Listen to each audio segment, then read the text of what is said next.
4. I had been naive. I never realized it was quite that strong. Truly astonishing precision and power. It was the only possible description of the combination Asuna's sword skill chivalric rapier +5. See, I told you we could win, she commented with a grin at the end of our 50-minute battle with the beast, half of which was simply running around to get knock over trees. I could only gaze up at her. While she did seem a bit tired, it was nothing compared to my slumped exhaustion. She spryly checked on her dropped items. When she hit newly acquired items tab, she let out a brief squeal of excitement. Oh, wow! I got 4 legendary bear fats! There's also some pelts, claws, and... what's this? Fire bear palm? I wouldn't materialize that if I were you. It's bound to have something disgusting, I warned, heaving myself up to the standing position, opening my window. I had 3 more deposits of bear fat.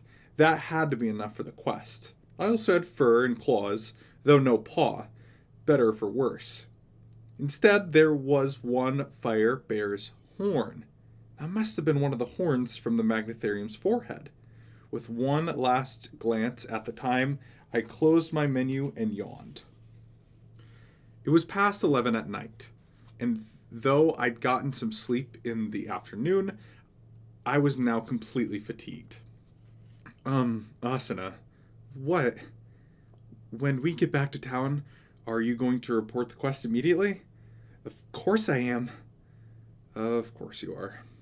If only the old shipwright is actually awake, I thought.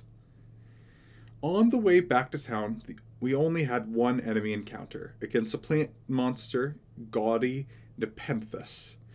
So the return trip to Ria's southern gate was rather painless. We hailed one of the gondolas, which were apparently open for business 24 hours a day, and headed to the northwest sector of town. By the time we reached the old man's house, it was 11:50, but the window was still lit, so we knocked. Without hesitation, as usual, the ancient shipwright was sunk into his rocking chair, alternating endlessly between bottle and pipe. We brought the bear fat, Asuna said, producing the bear fat, which fortunately materialized in a small jar rather than the open air. The old man twitched an eyebrow. That stink! You got the king's fat, didn't ya? The whiskey bottle fell to the ground. His sinewy hand snatched the jar of grease away, and with a little jingle, our quest logs updated. But this ain't enough. He set the jar down on a nearby table with a thunk. I shared a look with Asuna and brought out a jar of my own this time. The old man still shook his head. For a moment, I was terrified that we might have to fight the bear monster again. But at last, the 4th jar, the chime sounded. Very well. You really want this old bag of bones to build you a ship, eh? Of course, we need your help, sir, Asuna pleaded. Not that he could truly be moved by that. The old man set his pipe on the table and raised his hands. His fingers, scarred and tattered, wriggled in the air vibrantly for a moment, then fell and dangled again. As I told you, the Water Carrier Guild controls all the supplies now. To make a boat, you'll need the whole lot of lumber. And that's a solid birch or oak from the southeast forest. He paused for dramatic effect, then continued. But the grade shipbuilding material is teak. I can make you a truly sturdy craft if you can deliver me the solid core of a massive aged teak. Then again, it might be beyond the ability of amateur lumberjacks. The quest log updated, initiating part 2 of the Shipwright of Yore. Asa and I promptly went to our menus, producing noble wood cores. The instant the reddened logs clunked down in a big stack, I thought I detected the old man's eyes briefly going wide. Nah, it had to be my imagination. By the time the elderly shipbuilder got up from his chair to start building the two-seat gondola we ordered, Asuna and I had unloaded 4 legendary bear fats, 8 noblewood cores, 6 fire bear claws, to be treated and carved into nails, and 2 fire bear pelts for upholding the seat. I watched the old man carefully, relieved that we had enough of everything we needed. He crossed the cluttered room and stopped in the front of the door on the south wall, then pulled the key from his pocket to remove the sturdy lock. The heavy door thunked open to reveal a carpentry storeroom. I spotted the massive saws, hammers, chisels, and planes crammed into the space, all of them polished to a shine. To think I'd have a chance to use these again one day, the old man muttered wistfully. You'll probably have a flood of orders by tomorrow, I thought to myself. Asa and I appeared to be the only ones currently working on the shipwright of yore, but we weren't going to be keeping it a secret. The members of the Dragon Knight and Liberation Squad were out there swimming in the canals and rivers to complete various quest tasks outside of the town. I couldn't help but wish I could tell those proud frontrunners, chanting in a line in their swim trunks and floaty tubes, but we ought to report our findings to Argo soon so she could disseminate the information. As a beater already, I had no fear of a bad reputation, but I hadn't want Asuna to suffer on my account. After all, she'd already earned a lot of attention for the power of her chivalric rapier on the 3rd floor boss battle. If the word got out that she had a de facto extra skill slot thanks to the crystal bottle of Kela, the 2 main powers of the front line would get truly serious about recruiting her. They might even... The old man, returning the footsteps, snapped me out of my thoughts. I looked up to see him laying out a massive scroll on the tabletop. He smacked the pure white parchment with a hand and said, Tell me how you want to build your boat. The quest log updated and brought up a purple window before our eyes. It appeared to be a gondola's design dialogue, full of text input fields and pull-down menus.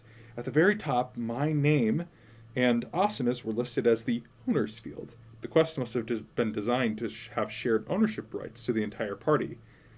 What is this? Asuna asked, craning her neck over. I thought I detected a glint in her eyes. Wow! So, even a 2-seater we can decide its shape and color and name and everything. She reached out with a finger to explore the options, and I scooted over to make room for her. But the window followed me. Hang on, I said, bringing up the party settings menu and switching the leader position to Asuna. The quest progress was shared between all party members, but in many cases, spots where detailed decisions had to be made were restricted to just the leader. Now that she had inherited control from me, Asuna had stars in her eyes. What color should we go with? It looks like we got a whole RGB circle to choose from. I don't care about the color. You choose, Asuna. Nuh-uh. The ownership is for the both of us, so we have to discuss and choose properly. Right. In that case, I choose black. No black! I feel like it would just sink right away. Oh. Okay. Well then. I just wanted to get it over with so we could return to the inn. But she would know and be angry if I didn't take it seriously. So I try to be logical. Well, the ship isn't going to fit into our item storage, which means we'll need to tie it up wherever we leave it. Perhaps a color that sticks out at night would be good. Something white or orange. I see. I think white would be nice, but not pure white. That's boring. Maybe something closer to ivory? I don't see why not. Let's see. Right about here, Asuna said, tracing the color of the circle with her finger, until she had selected the regal ivory white. No sooner had I sighed with relief than several other sub-menus appeared, asking for the off-colors that would adorn the prow, stern decoration, sides, and the seats of the ship. I'll just leave the rest up to you. Oh, fine. I'll pick them all out then, Asuna said in apparent annoyance, despite the continuing presence of stars in her eyes. I backed away from her and sat down in a round chair next to the table. The old man, who was still patiently holding open the ship plans on the table, grumbled. It's always been said that a young lady takes 3 times as long to design her ship. Ah, I see. It's good to know, I remarked. Ultimately, it wasn't until 1 o'clock in the morning that the detailed coloring, ship design, and various cosmetic features, placements, and design of the seats and the other details were finalized. But when Asuna turned to me, she didn't seem tired in the least. Lastly, we're going to give our boat a name. A name? To be honest, I had zero faith in my naming ability. Even my character's name, Kirito, is just a rearranging of my real name. I will also leave that up to your discretion, I offered. Hopefully, but to my surprise, Asuna looked deep in thought already. As a matter of fact, I had a great name to come to me earlier. Oh, like what? Well, I read that in many foreign countries they give boats female names, and it occurred to me that we should name it after Kismel's sister. My eyes went wide with surprise. The dark elf knight Kismel, whom we met on the 3rd floor, had told me the story of her past in front of a gravestone in the back corner of the camp. She had a younger sister and an herbalist who died in the battle with the forest elves. And her name was Tennell, right? So it would be Tilnell? Why not? I said, nodding. Asuna beamed back at me. She typed in the letters into the field at the top window one at a time, then beckoned me over. Is this spelling right? I stood up from the chair and looked at what she had typed. Tilnel. I nodded. Then let's push the finalize button together. What? What? You don't want to do it? No, it's not that, of course, I said, shaking my head. I reached out my index finger toward the button on the lower right. Asuna did the same, then looked over me, mouthing the words, ready, set. Just as we're about to slam on the button together, I grabbed her hand and shouted, No, wait! What? Look, this field is still empty. I pointed out a drop-down menu tilted optional equipment. Asuna looked at it and shrugged. Oh, that? Well, it didn't have any options in it. She poked the menu to show that the listing that appeared was indeed empty. It probably meant that we didn't have items that could have equipped to the boat. Do you mind if I check it myself, just in case? Go ahead. With her permission, I reverted back to leader. When I checked the drop-down menu for myself, oh, there is something there. Huh? What is it? We stuck our faces together to check the peer into the small window, which featured a single option. Fire Bear's horn. I felt terribly premonition rise in my chest as I read the words. Asuna looked concerned as well. Horn? Like the kind of horn the old galleys used to feature? Why would a gondola need something like that? I don't know that you would need it yet, especially since it seems like the options don't show up unless you have the necessary items already. After thinking it over, I figured that it was best for us to just ask, so I looked over at the old man at the side of the table. I stated, then realized I didn't know what to call him. I checked the NPC's color cursor and saw that his name was Romolo. Mr. Romolo, will we need this optional horn? I tried to make my question as simple as possible, just in case the old Romolo did not respond at once. I was afraid I asked him something his parameters were unable to answer, but he snorted before I could rephrase the question.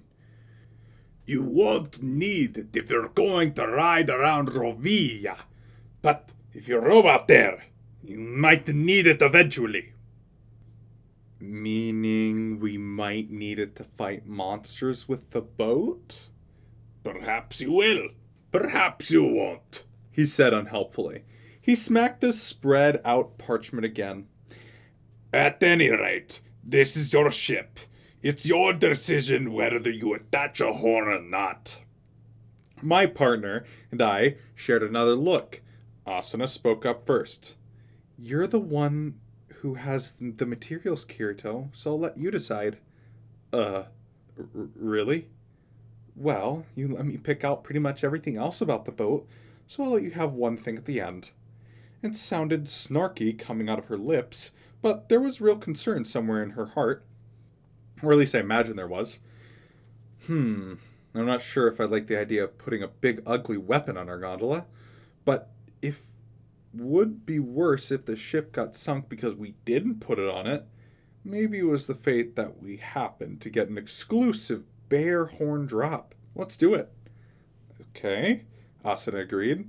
I added, plus, since I'm not sure the horn is likely to be attached beneath the waterline, we won't have a look at it most of the time, so let's set the horn as active and I put my hand over the finish button.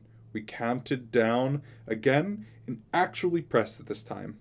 The window closed with an imposing, stately noise, and the old man began to draw a three-dimensional model of the ship of the parchment. Within just a few seconds, he was done, and the word Tilnell was written on top of the dark black ink. Romulo ceremoniously picked up the parchment and nodded in satisfaction. Now I will retreat into my workshop. Be patient. I will inform you when I am done with my work. And rolling up the parchment into a scroll again, the elderly craftsman disappeared into the tool room. The door that shut into a heavy vibration ran through the floor. Apparently, his entire storeroom was an elevator.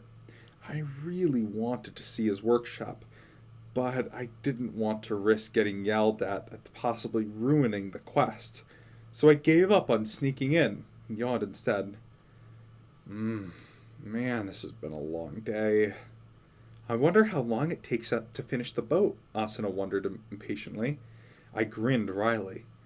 In the real world, it probably takes months. But here it might be a day at the worst. Even shorter, I bet. 3 hours. 5 hours. If we announce the details of the quest, people will be beating down his door trying to get their own ship. I wonder what happens in that case. Will it be like the Dark Elf camp on the 3rd floor? An instance thingy? Where's their mini version of this house as there are players? I don't know. This is in the middle of town. I bet that someone's currently in the middle of the quest. The door won't just open. Wait, so you mean that if it takes 3 hours, the next person just has to stand there and wait outside? More like 3.5 when you count the time for design choices. So that means at maximum he could service 6 and 7 groups in a day. Then again, 3 hours is just a hunt, so it might be shorter. I shrugged, and Asuna gave me an indescribable look. The thing about your hunches is that they're eerily correct. Sorry. Don't apologize to me.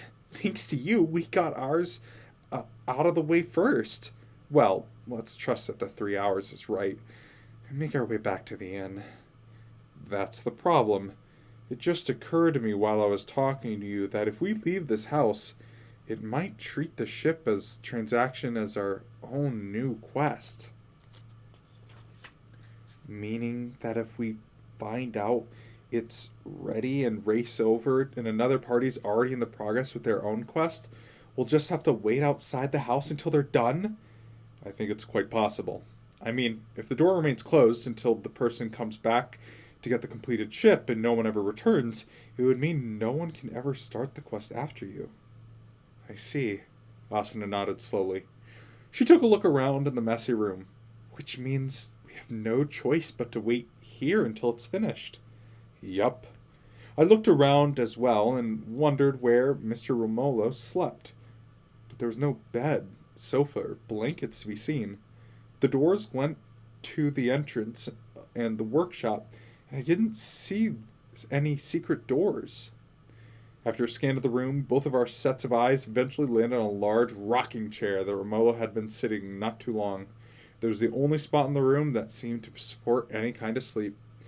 I brushed aside a brief moment of temptation and made a gentlemanly offer. I can just sleep on the floor if you want the rocking chair. But in her profile, I saw even more hesitation than when we were deciding whether or not to attach the horns to the gondolas. She was probably trying to be considerate to me, but didn't have the courage to sleep on the dusty floor. It was very fitting concern for the fedacious Asuna. It's fine, really. It's compared to the camping out in the safe rooms of the labyrinth. I'm just glad that this place has a roof. Besides, I have a personal skill of sleeping wherever I want. You just relax and take the rocking chair. We'll both squeeze into it, she said, cutting off the second part of the gentleman's offer.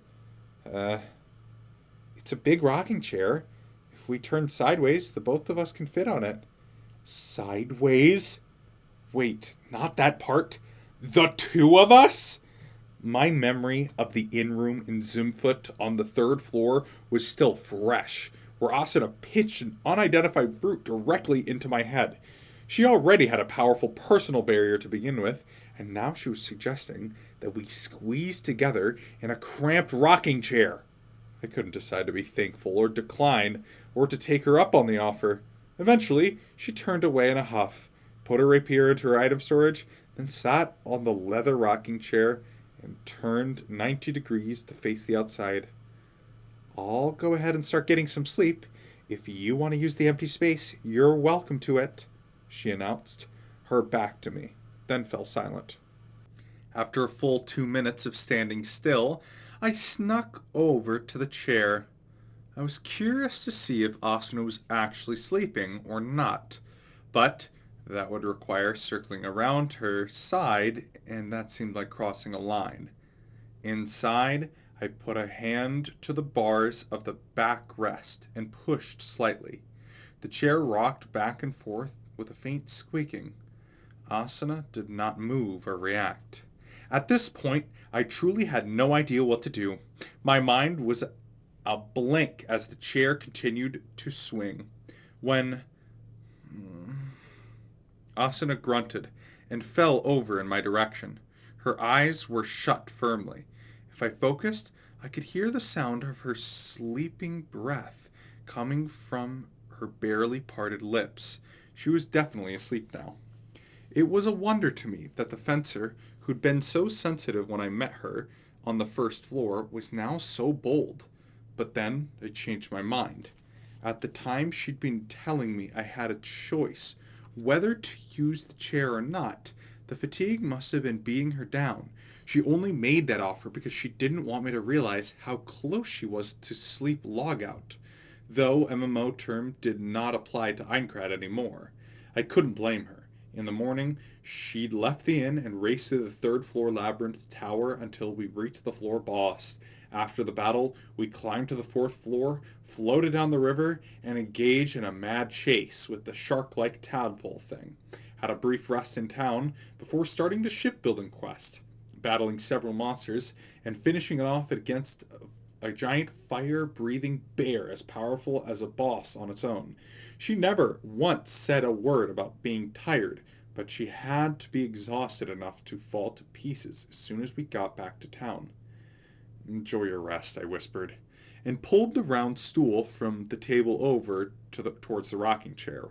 There was not enough space there now that Asuna had rolled over, even if there were. I didn't want to risk waking her up.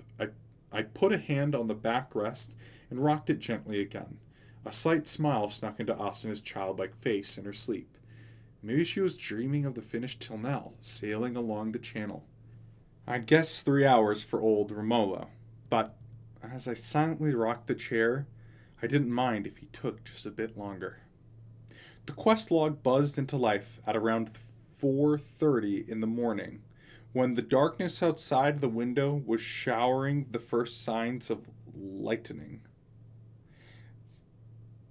The window said, "The ship you ordered is complete. Head to the shipwright's workshop." It was at 1:30 that Romola had descended into his workshop, so that the time construction was 3 hours on the nose, exactly as I'd guessed. Asuna must have heard the sound effect too, but she was still zonked out on the rocking chair, eyes closed. Was a mind to keep her rocking it gently for another hour or two of sleep, but I had a feeling if I did, she'd scold me later for not waking her up. I decided that once we got the finished boat, we could return to the inn for some proper sleep. I stood up and leaned over at Asuna. Hello? I think our boat is ready. Her eyebrows twitched in her sleep. She murmured something inaudibly, but did not wake. I put a hand on her shoulder and shook it gently. It occurred to me that I'd been gently rocking her for the last 3 hours, so a little more vibration wouldn't do the trick. I decided to gradually increase the pressure of my rocking and started calling out, "Good morning. Rise and shine." Suddenly, Asuna bolted upright with a bizarre sound. I had to fall backward to avoid getting a headbutt right to the chin. The fencer looked around, bleary-eyed, until her eyes focused on an empty spot in the air just in front of her. "What? That weird noise from this window? What is this?" she mumbled. I shook my head. "No, it's just the, quest log updating." No. Wait. That didn't make sense. She would have heard that sound the same time I did. That was far too long ago for her to be waking up now. So whatever window Asuna was seeing had to be... Oh, I see. So I can just close this then, she muttered, reaching out with her finger extended. "Ah! Wait! Stop! Stop!" I screamed. That bellowing had to have bumped her up to 90% wakefulness, and her hand jumped and stopped. "What? Don't press it!" "Huh? She looked back at my desperate, screaming face with suspicion, then glanced more closely at the window. Only she could see. "Activate automatic teleportation of subject due to harassment code violation?" She suddenly clutched her body and looked at me. The remaining 30% of sleepiness evaporated instantly, and her eyebrows shot up into the air. "What did you do to me while I was sleeping?" "I didn't do anything. I was just trying to wake you up. If that was all, then the harassment code wouldn't have gone off. It was your fault for not waking up." Before we could go further down that spiral of pointless argument, I held up a hand. "Wait, something's not right. The order of harassment code deployment is wrong." "What do you mean?" she asked, still wary. I chose my words very carefully. Well, when the harassment prevention code activates upon inappropriate contact, it delivers both a warning and knocks the offending hand away, eventually developing into a forced teleportation if the contact continues, from what I understand."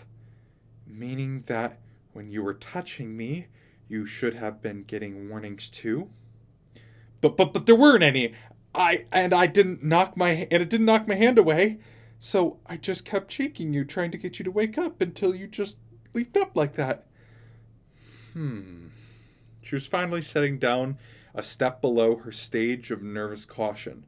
Asuna looked down to re-examine the detail of the warning window, but I was still beside myself with nerves. If she had hit the yes button, even on accident, I would be instantly teleported down to the prison area beneath the Black Iron Palace, all the way down to the first floor. Fortunately, she just pored over the details of the window before shrugging. "It doesn't say anything aside from asking if I want to activate the code. Should I press no then?" Please. Fine, pressed. I let out a long sigh of relief that I evaded the danger of prison and slumped down onto the stool. She just shook her head and stood up from the rocking chair. I have no idea what all this is about, but we can go ask Argo, I suppose. Anyway, did you even sleep? I honestly wasn't sure what kind of response Asuna would have if I told her that I'd spent 3 hours just rocking her chair for no good reason while she slept. So I kept it vague. I might have nodded off for a bit. Where? On the stool over there. Oh. She looked back down at the rocking chair where she'd slept, then decided to change the subject without further comment. And why did you try waking me so vigorously it set off the harassment code?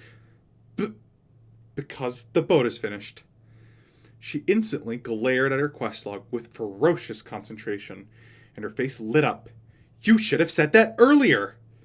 It was the first thing I said. That the fencer ignored my rebuttal and pushed back to the front of the door, then hit the brakes on her third step. Wait, the log says go to the workshop. But this isn't the workshop itself? Good point. And it doesn't seem like the old Gramps is coming back here, which means I walked over to the door to the tool storeroom on the opposite wall from the entrance and gripped the dimly gleaming handle and turned it slowly, heavily opening just a crack. I think this is it. Asa! Before I could finish, Asuna pushed my back and tipped me forward into the storeroom. Asuna essentially delivered a body blow in the process of rushing into the room. No sooner had I closed the door than she turned on me and demanded, Well? I looked around hastily and found a suggestive lever on the wall. It would be one thing if this was a dungeon, but I decided there couldn't possibly be any traps in the middle of a town.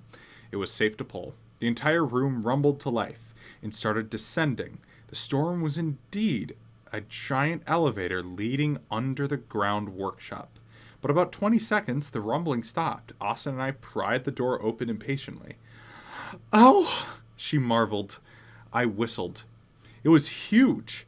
The room above felt fairly spacious, but this was closer to an entire factory in scope. The floor, walls, and ceilings were all made of solid stone, and there was a massive wood platform, wooden hoists, and various stacks of large-scale ships. Materials with plenty of room to spare. But the feature that drew the most eye was a pool. Dock. Installed in the center of the room. It was a channel about 5 yards wide filled with clear water that passed across the room in a massive door on one side. It must have been connected to the town canals through that door. Romalo was standing at the side of the dock, hands on his hips. He gazed over at the surface of the water at a graceful form of the 2-seat gondola that glittered brightly under the workshop's countless lamps. I followed Asuna over to the brand new boat. There was a question mark over the old man's head, which meant we needed to talk to him to advance the quest, but he couldn't help look at the fresh new gondola. It was about 23 feet long and just over 4 feet wide. The body was painted a gleaming ivory white, while the sides and the prow were a deep forest green. The 2 leather seats and the rest of the interior were calm shades of brown. As I expected, the horn was probably affixed beneath the prow and was barely visible through the water. Lastly, I couldn't help but stare at the beautiful flowing calligraphy of the name Tilnell on the side. I finally turned to the elderly shipwright. Thank you very much for this fine boat, Mr. Romolo. It's been a long time since I was this satisfied with the vessel.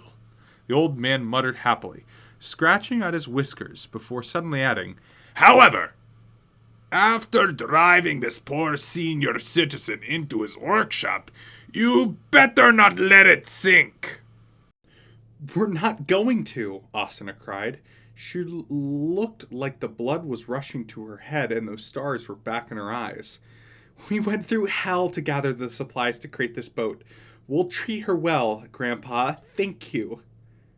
I was afraid the cantankerous old shipwright would object to being called Grandpa, but Romolo snorted in apparent satisfaction, then took a step back. In that case, the ship is now yours. I'll open the gate for you. Then you can row it wherever you like. Yes, sir, Asuna bubbled and hopped into the gondola. I lifted my legs to step into the boat after her, then stopped in midair. Hang on a sec. Mr. Romolo, where's the boatman? The Tilnell was built with 2 seats, just like we ordered, but the space of the prows for someone to man the long oar was empty. There was no sign of any other NPC in the spacious workshop. Kirito, the person who rows a gondola is called a gondolier, Asuna said prissily from the front seat, but I didn't care about that. The old man raised an eyebrow at my question, then spread his knotted hands. Boatman? There is no boatman. There's not? Then how will we move the ship? That's obvious. You stand there, you pull the oar. Pardon me, I screeched, stunned. Asuna was entirely unfazed. Oh, that's how it works. Well, let's get going, Kirito. Either I should be really happy that there is an in-game manual on ship control, or I should be really angry at the corners cut by whomever decided to sink the 4th floor in water. I thought as I timidly gripped the long oar. If the manual that came with the gondola was to be believed, controlling the boat wasn't that complicated. If you tilted the oar forward, it would advance. If you held it straight up, it would break. Tilting it backward would cause the gondola to back up. Pushing left or right would result in propeller turn. The gondoliers in Venice no doubt needed much more complex skills in real life, but they simplified the process for the game to make it more fun. Still had no experience piloting a boat than the old paddleboards at Kawahara Park with my little sister when we were kids. I was terrified I would suddenly smash the boat into splinters against the side of a dock. Only once I had tried re-gripping the oar several times, I was confident enough to look over at Romolo and nod. I'm opening the gate, he warned, and pulled the lever. The massive double doors facing the dock opened left to right. The pale light, impending dawn, and roil of pure white mist poured into the wood shop. Here he goes! Then hang on tight! I called out to Asuna. Her response was utterly devoid of any kind of nerves. I took one last deep breath. Now launching till now, I announced, filling the dream of every boy who ever wanted to be a captain, and pushed the oar forward. The boat proceeded so easily it was almost disappointing. Hey, this might not be hard after all, I thought for the briefest moment. Left, Kirito! You're leaning left! Huh? Left? I pushed the oar to the left in panic, which only caused the prow to turn harder. No, the opposite! Go right! Right? I tilted the oar the opposite direction, but its reaction was slow. There was a feeling of heavy resistance for a moment. Then, once the boat actually started turning, I felt an unpleasant grinding through the floor. Apparently, the horn was sticking out at the prow on the underside of the boat, had scraped against the dock wall. Is everything all right? I think it's all right. I mumbled the tone that suggested that it was not all right. Clearly, I needed to look farther ahead than just where my hands and the prow were pointing. By the time I had properly straightened out the direction, the boat was through the water gate. We'll be back again, Grandpa, Asuna called out, waving to Romolo. I tilted the oar to make a right turn, out into the waterways of Rovia at last. I turned the Tilnell to the east and rowed as hard as I could. The gondola peeled through the morning mist and picked up momentum. Asuna spread her arms and cheered. This feels so great. Let's just head straight out of town. I'm not sure that's a good idea. I was kind of hoping to get some steering practice in the safety of town. Remember, we promised Mr. Romolo that we wouldn't crash it? I suggested. The fencer looked back in dissatisfaction, but she agreed when she saw my uncertain control of the oar. Oh, fine. They take us on a little tour of the canals. Aye, aye, sir, I replied, facing forward with a sigh of relief. The shadow of another craft came immediately racing toward us through the thick mist. I tried to remember which side of the traffic used here started to turn left before I remembered that it was right. We weren't going very fast, but the craft clearly handled slower than an automatic car. My only experience driving was in the other VR games, but this gondola was just as fake as they were, so then the comparison worked. Once my desperate turn was complete, a large gondola piloted by an NPC rushed past to the left with just inches to spare. Watch it, clown! I ducked my head in embarrassment and straightened out the ship. At this rate, it was clear that I ought to stick the right edge of the channel. He doesn't have to shout just because his boat is bigger, Asuna snorted. I tried to calm her down. There. He's probably just programmed to react like that if the gondolas get too close for comfort. So he would have said it worse if we actually collided then? I'm sure he would have. No sooner had those words come out of my mouth than another gondola, this one the same size as till now, came racing by to pass us on the left. Out of the way! Don't clog up the canals! The boatman roared before disappearing into the mist. What was that for? Chase him, Kirito. I've got to give him a piece of my mind. I can't. I won't be able to make the turn if I go that fast, I complained to the aggressive ship owner, then stopped to wonder. When a player got his own boat, did that mean the NPC gondoliers he shared the ways with became his enemies? Technically, one would be drawing the ire of the NPC passengers, so it wasn't nothing, but it seemed to be developing into more of a trouble than I wanted out of a video game. No, hang on, I muttered, pushing the oar carefully. Romolo had claimed that he quit shipmaking business because the Water Carriers Guild had monopolized the building materials. Why had the guild been so desperate to exclude Romolo, who clearly wasn't a member? Was there some reason they couldn't control both shipbuilding and the water transport industries here in Rovia? In fact, that reminded me that the first gondolier we met in town had said something curious. When I asked him if any other boats might take us out of the city, he claimed that he couldn't answer the question. What if that response was not a cut-and-paste reaction to a question he didn't understand, but something related to the Water Carriers Guild? Perhaps there were ships that would go out of town, but the circumstances prevented him from talking about it. Struck by a sudden thought, I reopened the log window of the shipwright of your quest, which I assumed was over. Just as I suspected, there was a new line of text right at the very bottom.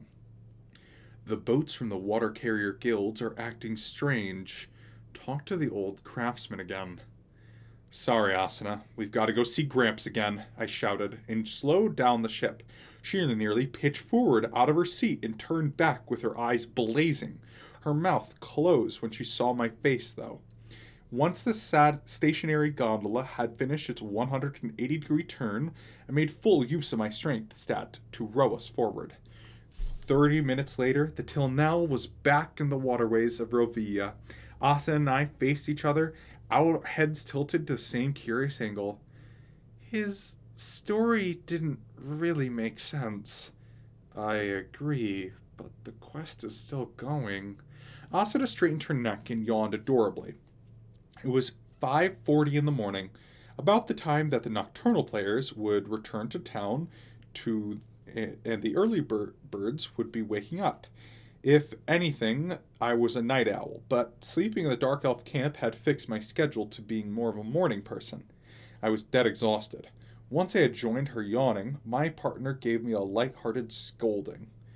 I told you we could have shared the rocking chair. Well, you seem plenty tired after using it. It's because the ship rocks you to sleep. But if you want to return to the inn to get some proper shut-eye, I won't argue. Thanks for being considerate. I pondered our situation. Romulo didn't explain exactly the reason it was for the gondolier's antagonism, or what happened between him and the guild. Instead, he gave us a mystery to consider. If you really want to know, find the big boat carrying wooden boxes instead of passengers, and follow it without drawing any notice. It should leave town at the southeast at nightfall. Just be careful not to let them spot you. They've got ruffians aboard. Then again, after the Bear King, you've got nothing to fear. What do you think, Asuna? We've got our ship already. Should we keep going with the quest? I asked, banking on the fact that the fencer had enough good luck to earn 2 unbelievably rare items already. She blinked in surprise and nodded, as if the answer was obvious. Of course we are. I wouldn't feel right otherwise. Okay, well, I'd feel bad after submitting incomplete info to Argo. Let's get back to the inn then. She replied. I waited to continue rowing until she was back in her seat. We made our way south down the main canal and headed for the teleporter square, enduring the continuing insults of the gondoliers. I was planning to leave the temporary inn overlooking the square to move to a proper hotel in the southwest quarters. But it occurred to me that keeping our base in the center of town would make it more convenient for travel.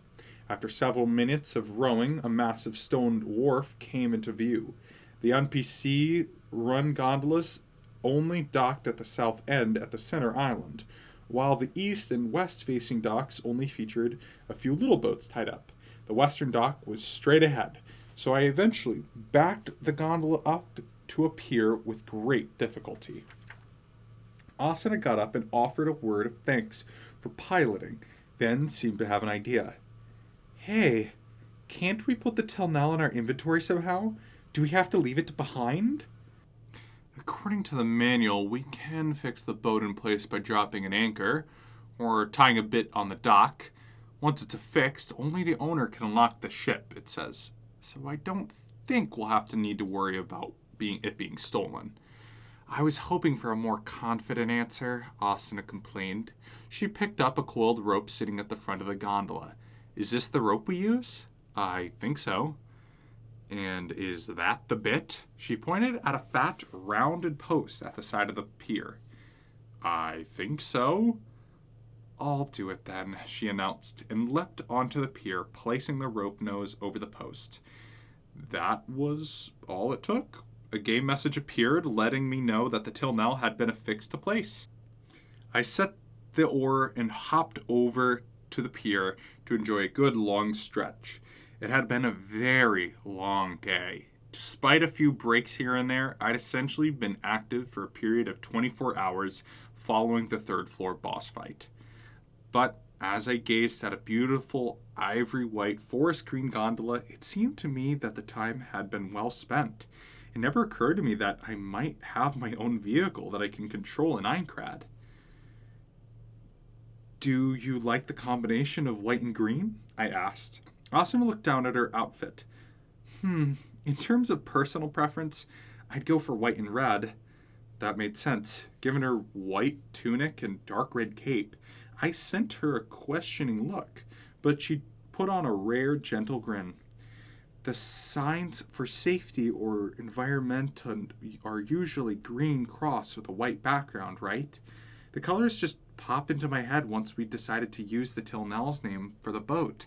Then again, green cross symbol only recognized in Japan. I see. I pictured an image of Tilnell, the herbalist, a person I never met but heard about from Kismel on several occasions. When I spoke, it was deliberately cheery voice to cover up the rare lump that rose in my throat. Once I realized that I had to row it myself, we should have made it a one-seater. We could have saved on materials, and it would have been easier to maneuver. Just think of it as a bargain. We built a 2-seat gondola that can actually hold 3. Is that really a bargain? I wasn't sure. But with my brain working at decreased capacity, I had no choice but to hesitantly agree. Yeah, sure. Anyways, let's get back to the inn. I let out an enormous yawn in the light of the morning sun from the outer perimeter, and this time it was Asuna who caught it from me. Oh, what time should we meet up? 10. No, 11, please. Roger that. Both low on sleep, we turned our backs to the steadily stirring teleporter square and prodded off to our temporary lodgings. My mind went blank for an instant. I fell onto the bed and seemed like an alarm was smacking me awake just moments later. It wasn't quite enough sleep, but at any rate, it's time to start day 46. I noted the date 12/22 on my window and couldn't help but feel like something important was coming up. But I was out of the door before I latched on to what it was. Asuna and I met up for the first floor and headed out to the Italian food carts in the square for a meal. My hunger overrode my sleepiness the instant I caught a whiff of the melting cheese. I'd chosen the panini sandwich yesterday, so I was trying to decide between pizza or fresh fish, or decided to get both to make up for the lack of breakfast. Oh, that would leave nothing for new to try tomorrow. What is it? I heard mumble next to me. I thought over my answer. Well, I was eyeing the fried fish meal. No, I meant that. She reached out and grabbed the back of my head to turn it 80 degrees to the right. I saw more than a few players running straight through the square to the west. The looks on their faces did not suggest an emergency, but clearly something was up. I turned my ears and thought I heard an even larger rumbling coming from the direction they were running. We should probably go see what's happening, Asuna noted seriously. I longingly gazed side-eyes at the 3 carts before sucking it up. The teleporter square here had an actual square surrounded by water. So while there were inns and carts and other structures in the corners, it generally had an excellent view all around. So the instant we circled around the gate itself and walked into the western half, we noticed the crowd up against the wharf. There were at least 50 players there. But there couldn't be anything beyond them except for the dock, and public gondolas didn't stop east or west. I have a bad feeling about this, Asuna murmured. I nodded my agreement. We picked up our pace and closed the remaining distance at once.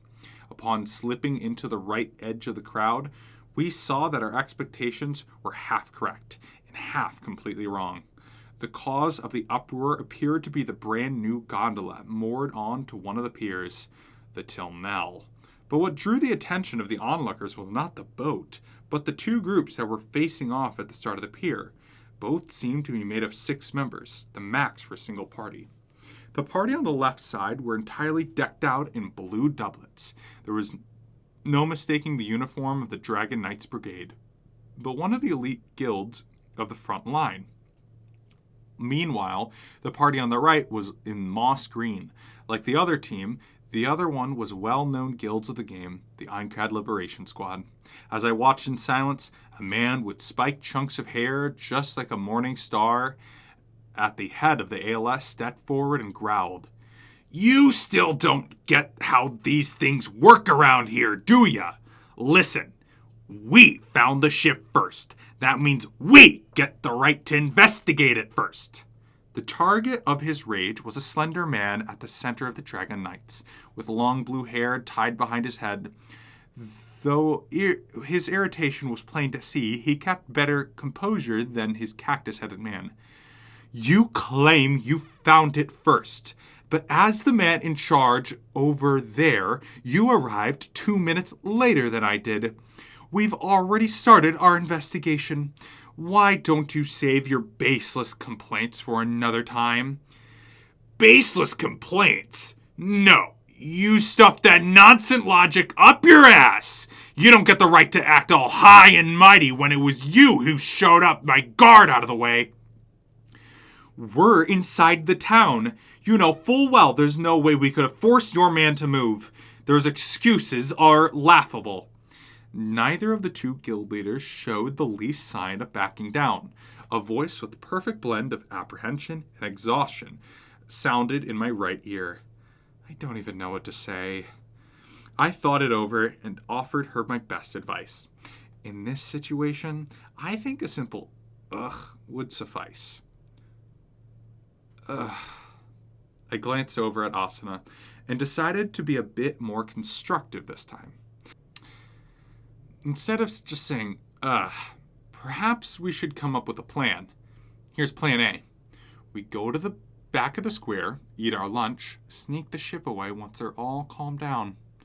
Or plan B, butt right into their argument, reveal everything we know about shipbuilding quests, and get them to see the light. Do you really think they'll calm down? She responded instantly, considering that the till now was locked up by the pier by the game system itself. No other player aside from me and Asuna would take or be able to move it. With that in mind, I suppose that both guilds would have to give up eventually. But I didn't know that for sure. If I was in their position, I could imagine the sight of that fresh new boat begging for a ride driving me crazy until I figured out how to get it. On top of that, the leader of the rival guild was right there. They weren't likely to give up and withdraw, knowing that the other side might find out a way to move the ship. Maybe they won't calm down. That's what I think. Which means we have no choice but to explain the entire quest to them, I said, resigned. Asuna did not agree. And you can imagine what happens after that, can't you? Huh? What do you mean? Y'all aren't allowed to slip ahead of us. You gotta help us with the quest until we get our own boat. Her imitation of Kibao's Kansai accent was so accurate I couldn't help but get a shiver up my spine. Yup, that's definitely more than just ugh. And we're supposed to be tracking down a big gondola for old Gramps from Molo. There's another thing that worries me too, Asuna said, looking pensively at the till now. The boat is currently classified as an immovable object, right? Should be. Does that mean it's also an immortal object? Should be. I stopped before I left the last E left my lips. In an ordinary RPG, vehicles that players could obtain were essentially never destroyed unless it was part of a main storyline. And many MMORPGs, mounts were impossible to attack. After all the passion Asa and I poured into till now, I desperately hoped that this was the case for SAO. But the ship's optional equipment worried me. That ram made Firebear's horn had to be for the purpose of sinking other ships in a collision. If that function was programmed into it, then it stood a reason that all ships had a durability rating that would sink them when reached 0. I regretted not checking Tilno's property window when I had the chance, but it was too late for that now. Actually, maybe it's not labeled as immortal. I feel like it's probably protected here in town, but I don't want to say for sure until I check the manual again. In that case, we should probably move the ship before those people decide to investigation requires whacking it a bunch. I didn't think that even they would stoop that low, until I remembered the scene of the public dock in the South Night. The Dragon Knights had barge in front of the lengthy line of tourists as if it was their God-given right. Certainly there was a greater than 0 chance that they might feel entitled to just smack the ship, but to destroy it if it couldn't be theirs. So, would that be plan C? Burst through by force? I don't like sticking out for bad reasons, but it'll save them from wasting their time. Let's go with that one. All right, I'll hop into the boat first to prepare rowing while you remove the rope. She nodded silently, and we shared a glance to get our timing right before leaping from the wharf down to the dock about 5 feet below. I politely shouted, "Excuse us, coming through." As we raced down to the pillar, the blue-green parties were taken aback, just enough for us to slip through and leap onto the till now. Asuna pulled the mooring rope off as I yanked the oar off as the U-joint to prepare for sailing.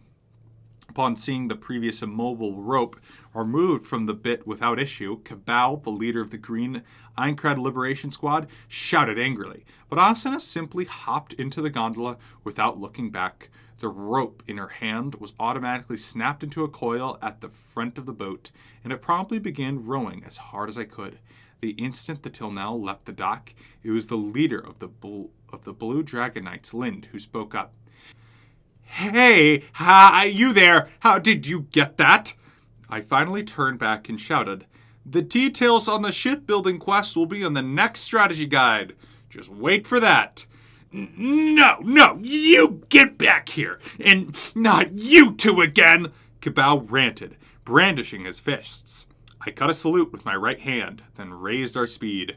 Once we had made a half lap around the south end of the main canal, headed to one of the smaller waterways on the southeast quarter, I stopped the boat and checked the operation manual that was accessible from the gondola's property window. In doing so, I learned a few facts. The Tilnal was not, in fact, a mortal object. It had a set durability value. As I feared, that value would be diminished by attacks from larger monsters, collisions with obstacles, and battle from other boats. If it reached 0, the ship would capsize, but it could be restored by visiting a shipwright or using the carpentry skill. Fortunately, the durability value was protected when anchored and unmanned, so there were no need to fear the ship being destroyed when we weren't there to watch it, as if the previous incident. I don't know whether to be reassured by that information or not. I agreed. I think it's pretty unlikely that we'll get into a collision wars with other boats, but I feel it's pretty likely I'll have a few run-ins with obstacles. Practice defensive driving. Yeah, sure. So, as far as the quest goes, he said that the ship in question will appear at the southeast quadrant in the evening, right?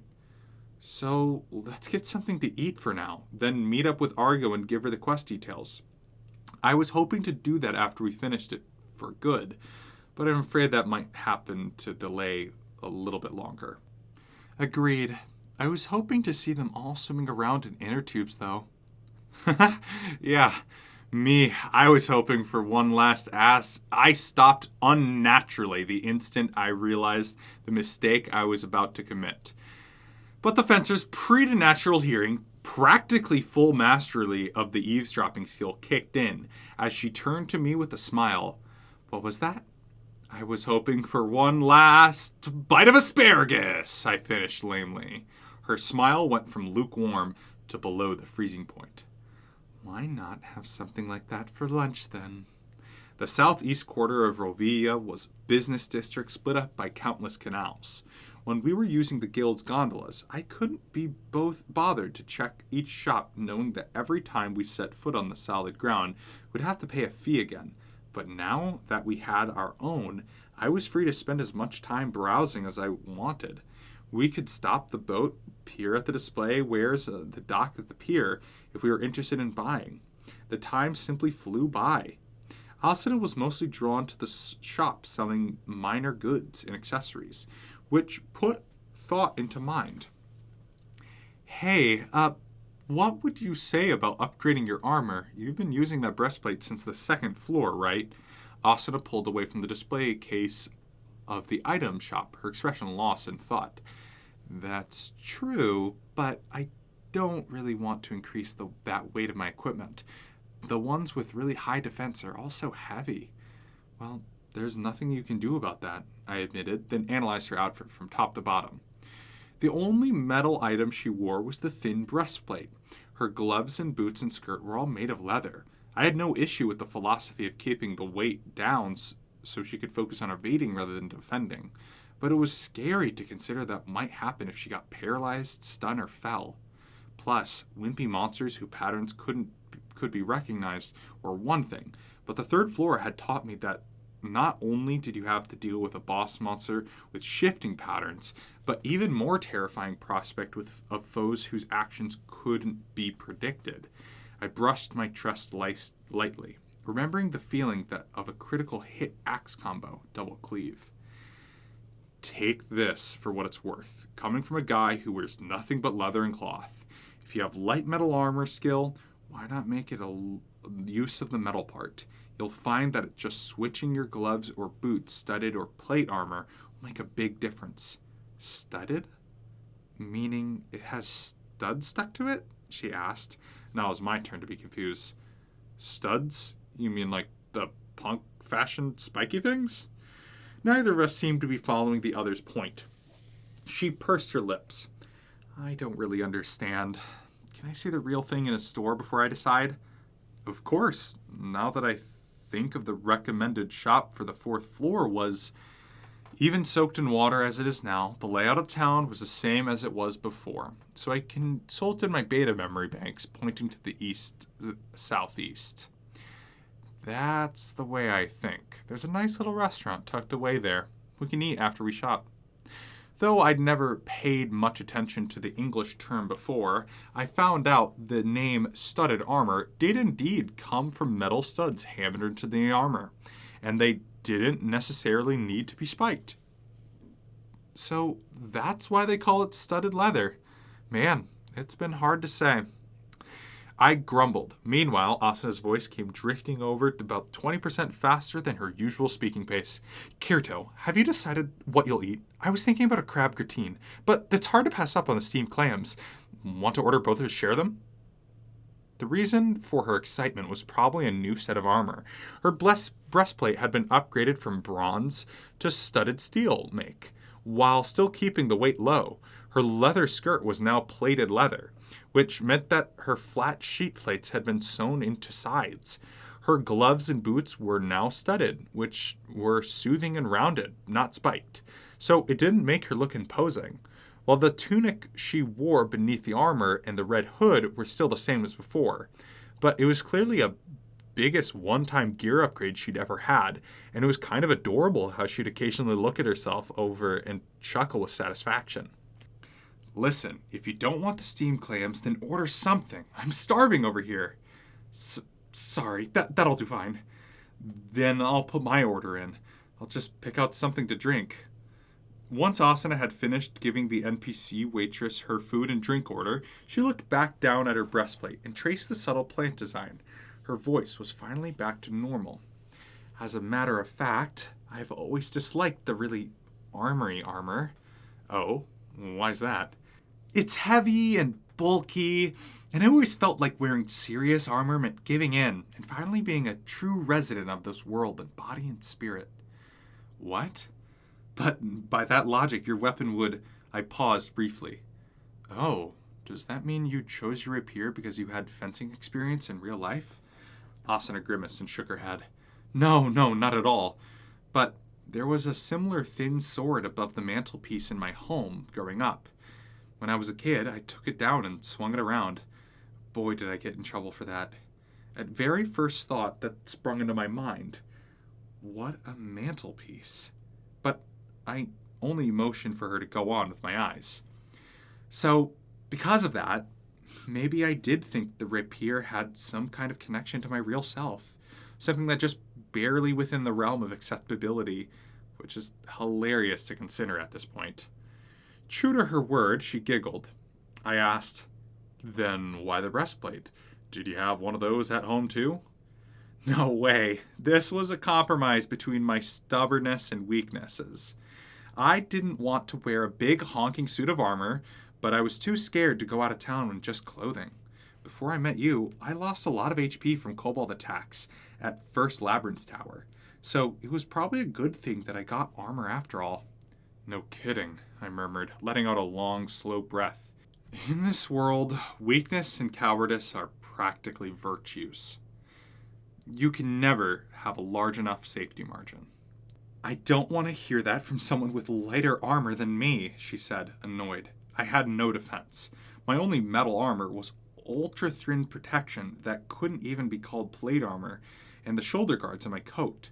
I had to admit that I wouldn't be here if not for the protection of a slim piece of metal when Morte hit me with his axe on the 3rd floor. Anyway, I'm going to be sure to keep this on at all times, I assured her, pointing at my own chest briefly before flipping my wrist over to point at her new breastplate. Don't be so picky about armor, Asana. You want to cover that spot in the very least. Oh, by that spot, I meant your heart. I snapped my hand back down to my knees. Asana glanced down at her chest, then put a smile of at least 50 degrees chiller than the one that was asparagus remark. Of course, you picked it out for me, so I'll take good care of it. Thankfully, the gratine, steamed clams, wine, and bread arrived to melt her icy aura. She drew her spoon as quickly as her rapier and stated, "We'll switch after eating half of each dish." And with a huge mouthful of crab gratine stuffed into her cheeks, her eyes narrowed with pleasure. While there were still occasions that my careless remarks prompted a terrifying response from Asuna, it seemed as though I'd seen her smile more since we'd reached the 4th floor. Some of that had to be attributed to the city of canals, the gondolas, and the seafood cuisine. But I suspected that Asuna might finally be accepting her life in a virtual world. If that was the case, I hoped that I could at least keep her away from anything frightening or sad while we were on this floor. I jammed a large, meaty clam into my mouth, praying that it would give me the strength to achieve that hope.